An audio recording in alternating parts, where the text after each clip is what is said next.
out of the district improvement plan as plans for what do we need to do to make the schools better. I combined that along with some of the requests from the schools. Oh, let me see if I can get rid of that little thing.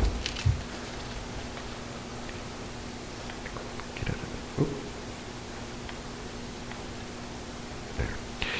So we do have the NAESC and the NAEYC accreditations coming up, one for the MAC and one for the high school. There are some preparations we need to do in terms of staff development, preparation in terms of getting some curriculum work done that we should really cover from somewhere. We have two programs, one at the middle school, one at the high school.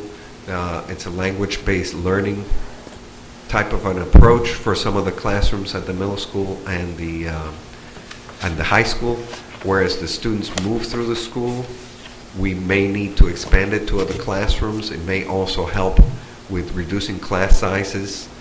But again, we don't have any money built in if we just go with a level funded budget.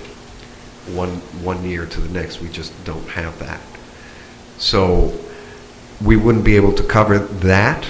And just to remind people, we do have some positions that we cut last year, about 3.2 administrators, 6 teachers, although we did add some TAs and actually some paras to the mix to try to make sure we could provide the special ed services we needed to provide.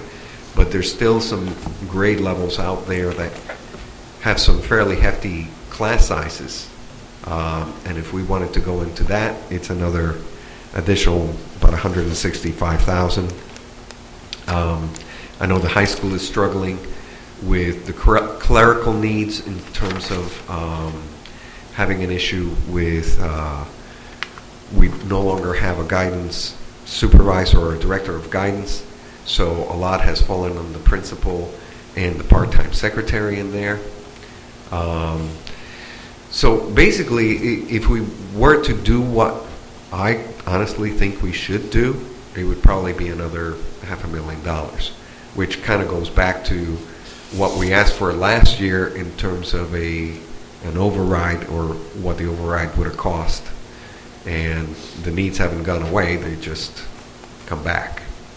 And again, were to come up with this additional kind of money, I'll give you some ideas, but for now, let's just say I know that the town can increase the levy limit by 2.5. We're half of the town budget. Whether we would get any of that levy increase or whether the town would assign it to things like, which I know are an issue, things like the health insurance and the retirement needs of the town. They have to fund those retirements. There could be some money. Again, we don't have a meeting with the subcommittee for the town on budgeting until I believe it's next week, the 15th. So again, we're standing here looking at some of the needs, in particular the salary increases. We may say here, no, we're not going to fund them, but if we go to arbitration, at the end of the day, we may get told you have to fund it anyway. So looking at these needs, you can go at this one of two ways. We can try to bring in more revenue, or we can consider cutting other things to fund what's up here. And before I go there, I'd like to ask if you have any questions.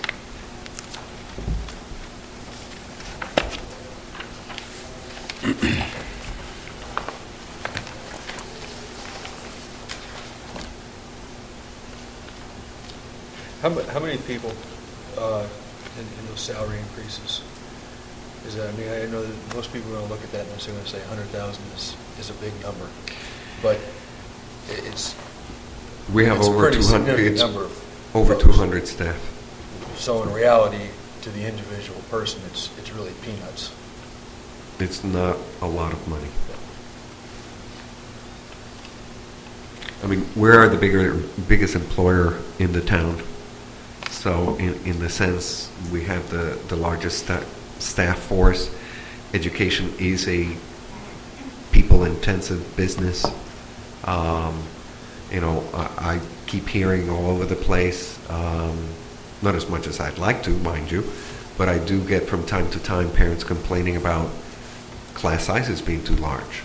So you could reduce the staff force, but then you're running into other issues like not meeting AYP or the students not performing as well as they should, or having issues of class size versus control, and how many little bodies are you going to put in any one classroom.